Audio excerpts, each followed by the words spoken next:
এবার নজর রাখবো মালদায়, তার কারণ মালদায় বিধায়ক সাবিত্রী মিত্রের গাড়িকে টার্গেট করা হয়েছিল। তার গাড়িকে টার্গেট করা হয়েছে, বারবার বিধায়কের গাড়িতে ধাক্কার চেষ্টা করা হয়েছে। শোভানগর মিল্কিতে অপর এক গাড়ি ধাক্কার চেষ্টা, ইচ্ছাকৃতভাবে ধাক্কার চেষ্টার অভিযোগ মানিকচকের বিধায়কের। আগে শুনুন কি বলছেন সাবিত্রী মিত্র। একটা গাড়ি আমাদের গাড়ির সঙ্গে প্রচন্ড জোরে সামনাসামনি ধাক্কা মারার চেষ্টা করলে আমার ড্রাইভার কোনো মতো বাঁকা করে আমাকে বাঁচিয়ে দেয়। আমরা সোজা চলে আসি, তারপরে দ্বিতীয়বার আবার দেখি সেই গাড়িটা আমার সামনে। ওরা গাড়ি স্লো করছে এবং আমাকে ওরা প্রাণে মারার পরিকল্পনা তারা নিয়েছিল এবং আমার গাড়ির সঙ্গে ওরা স্লো করছে, যেটা আমাকে প্রথম ধাক্কা মেরেছিল। আমি ভেবেছি হয়তো কোনো রকম হতে পারে, চলে গেছে, কিন্তু সেটা হয়নি। গাড়িটা খোঁজাখুঁজি চলছে। এই অবস্থায় আমার প্রাণ এখন সংশয়ের মুখে।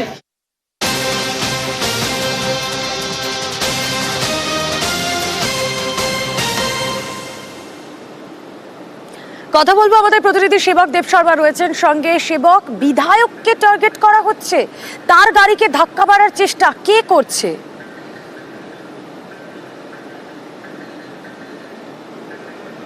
দেখো, পুরো বিষয়টি ইতিমধ্যেই তদন্ত শুরু করেছে মালদা জেলা পুলিশ। উচ্চ পর্যায়ের টিম পুরো বিষয়টি খতিয়ে দেখছে। মালদার ইংরেজবাজার থানা, মালদহের মানিকচক থানা, তারা একযোগে কাজ করছে। জেলা পুলিশ সুপার নিজেও বিষয়টির খোঁজখবর রাখছেন।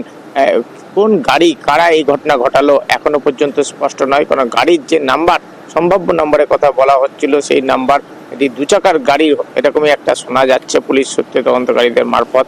তবে অন্য কারা এর সঙ্গে ছিলেন, কারণ বিধায়ক যেটা বলছেন যে তার তিনি প্রতিদিনই তার বিধানসভা থেকে রাতের বেলা ফেরেন মালদা শহরে। সেখানে দীর্ঘ সময় ধরে তার গাড়িকে একাধিকবার টার্গেট করা হয়, ধাক্কা মারার চেষ্টা হয়। প্রথমে তিনি ভাবেন যে সাধারণ দুর্ঘটনা সম্ভাবনা, কিন্তু পরপর যখন তার গাড়িকে ফলো করে টার্গেট করা হয় তখনই তিনি কিন্তু স্পষ্ট বুঝতে পারেন বা তার দাবি যে তাকে টার্গেট করা হচ্ছে। এরপরে তিনি গাড়ি ঘুরিয়ে সতর্কতার জন্য নিজের বিধানসভা এলাকার দিকে চলে যান এবং সঙ্গে সঙ্গে পুলিশকে খবর দেন।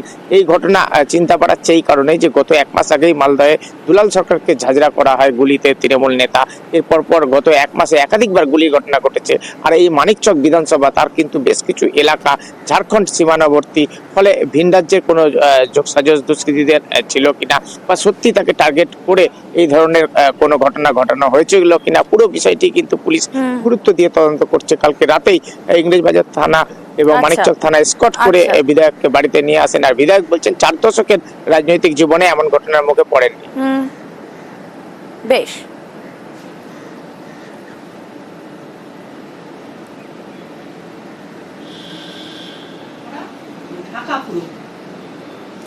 তিন ফসলি জমি আর তা থেকে পাচার হয়ে যাচ্ছে মাটি।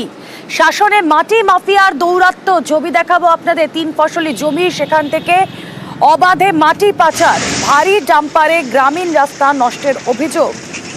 জিয়াউল আলম প্রতিনিধি রয়েছেন আমাদের সঙ্গে। জিয়াউল, 3 ফসলি জমি, তা থেকে মাটি পাচার হয়ে যাচ্ছে, প্রশাসন কিচ্ছুটি টের পাচ্ছে না।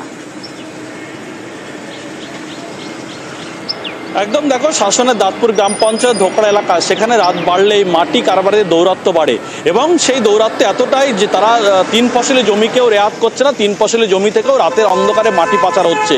ফলে বেশ কয়েকদিন ধরে এই মাটি পাচারের খবর আসছিল। তারপর এলাকার মানুষ সোচ্চার হয় এবং তারাই পুলিশকে খবর দিলে পুলিশ সেখান থেকে এখনো পর্যন্ত একটি মাটি ভর্তি ট্রাক্টর এবং এক চালককে গ্রেপ্তার করে। কিন্তু যেভাবে এই ভারী ভারী ডাম্পার, মাটির ট্রাক্টর, সেগুলো গ্রামীণ যে রাস্তা দিয়ে চলছে সেগুলোও কিন্তু দফারফা হচ্ছে। অর্থাৎ এই যে এক রাস্তা হলে প্রায় বছর 3 পরে বা বছর 5 করে সেই রাস্তা আবার হয়, কিন্তু যেভাবে এই মাটি কারবারিতে দাপট বাড়ছে ফলে রাস্তা দফারফা।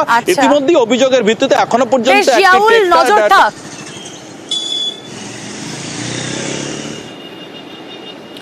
এবার বাঁকুড়ার ছবি দেখাবো। চুরি হয়ে যাচ্ছে গরু, সিসি ক্যামেরা দেখে খুঁজে নিল দুষ্কৃতীদের পুলিশ। দেখুন আগে সিসি ক্যামেরার ফুটেজ, যেখানে দেখা যাচ্ছে অন্ধকারের মধ্যে 5-5টা গরু কিভাবে চুরি হয়ে যাচ্ছে। কারা চুরি করছে অবশ্যই তা নিয়ে তদন্ত শুরু করেছিল বাঁকুড়া পুলিশ, আর তারপরই সাফল্য বাঁকুড়া জেলা পুলিশের। অস্ত্রসহ ধৃত 5, উদ্ধার চুরি যাওয়া 5টি গরু। কথা বলবো আমাদের প্রতিনিধি প্রিয়ব্রত রয়েছেন সঙ্গে, দেবব্রত রয়েছেন আমাদের সঙ্গে। দেবব্রত,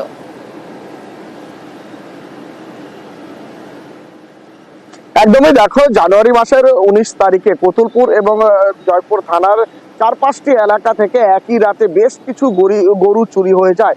এই ঘটনার তদন্ত নামে বাঁকুড়া জেলা পুলিশ একটি সিট গঠন করে অ্যাডিশনাল এসপি এবং এসডিপিওর নেতৃত্বে 5টি দলের একটি সিট গঠন করে 5 অফিসারের একটি সিট গঠন করা হয় পুলিশের পক্ষ থেকে, এবং তার তদন্ত নামে সিসিটিভি ফুটেজ সংগ্রহ করে বিভিন্ন টেকনোলজি তারা অবলম্বন করে। তবে অবশেষে সেই চোরের কেনারা করলো।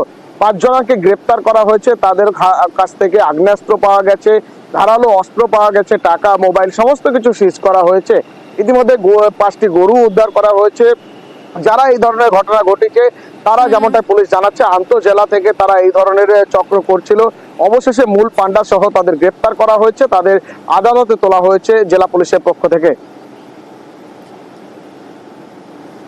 বেশ,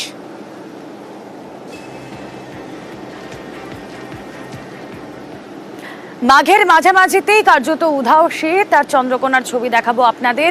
এই যে শীত উধাও হয়ে গেল, এই যে হঠাৎ করে তাপমাত্রা বাড়তে শুরু করলো, যার ফলে আলু চাষে ক্ষতি হচ্ছে, আলু গাছের গোড়া নষ্ট হয়ে যাচ্ছে, ধসা রোগ দেখা যাচ্ছে। ফলত আলুর দাম আগামী দিনে বাড়ার আশঙ্কাও এড়িয়ে যাওয়া যাচ্ছে না।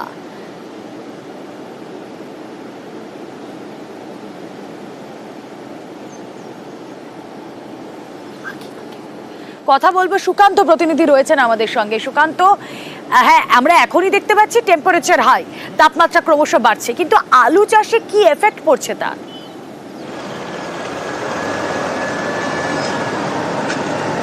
দেখো রুমেলা, আলু চাষের জন্য মূলত যেটি দরকার ঠান্ডা এক আবহাওয়া এবং তার সাথে রোদ ঝলমলে দিন, কিন্তু সেই দুটোই কিন্তু কয়েকদিন ধরে দেখা যাচ্ছে না। কারণ এখন প্রায় 1টা বাজতে চলেছে, এখনও কিন্তু আকাশের মুখভার এবং তার সাথে কুয়াশাও রয়েছে। সকালের দিকে ঘন কুয়াশা বেশ কয়েকদিন ধরে চলছে, যার ফলে কৃষকরা কিন্তু চরম দুশ্চিন্তায় রয়েছেন। কারণ এই কুয়াশা এবং আবহাওয়ার এই যে মেঘলা আকাশ, তার ফলে আলু চাষের ব্যাপক ক্ষতি হবে। আলু গাছের কিন্তু রোগ দেখা দিবে। ইতিমধ্যেই আলু গাছের পাতা হলুদ হয়ে যাচ্ছে, ছত্রাক ঘটিত রোগে আক্রান্ত হচ্ছে। তাই আলু ফলন অনেকটাই কম হবে বলে দাবি করছেন কৃষকেরা। কৃষকদের দাবি যে এই রকম আবহাওয়া যদি থাকে তাহলে কিন্তু আলু ফলন যেমন কম হবে, তাদের ক্ষতির মুখে পড়তে হবে। এক কথায় চন্দ্রকোনার বিস্তীর্ণ এলাকা কিন্তু এখন মাঠ ভরে রয়েছে এই অর্থকরী ফসল আলুতে। সেই আলু চাষ নিয়েই চিন্তায় পড়েছেন কৃষকেরা। রুমেলা, বেশ,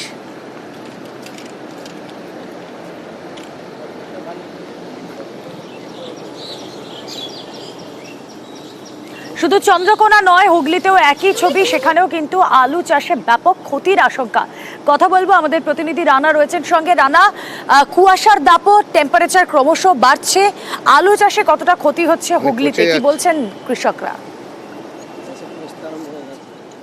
একদমই দেখো, মানে এই অসময়ে যেভাবে কুয়াশা যেভাবে মাত্রাতিরিক্ত তোমার বেড়ে গেছে, মানে পাশাপাশি হঠাৎ করে গরম পড়ে যাওয়ায় আলু চাষে কিন্তু ডাঁটা পচা রোগ ইতিমধ্যেই মানে ধরতে শুরু করেছে। সিঙ্গুরে তোমার এলাকা বিভিন্ন যে গ্রামে যেখানে চাষিরা চাষ করে মূলত সেইখানকার চাষিরা দেখছে এই গত 2-3 দিনে মানে হঠাৎ করে কুয়াশা, মানে এমনই কুয়াশা যে এই এখন বেলা 1টা বেজে গেল, তা সূর্যের দেখা নেই।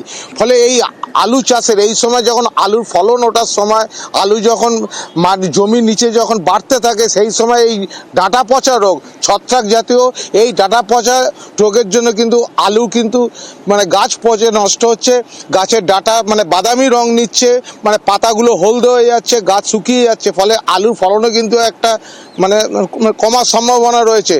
আর আলুর যদি ফলন কমে যায় তাহলে কিন্তু আগামী দিনে খোলা বাজারে কিন্তু আলুর দাম তোমার বাড়বে। একজন কৃষক রয়েছে, ছোট্ট করে আমি জেনে নেবো কি অবস্থা। অনেক ধন্যবাদ রানা।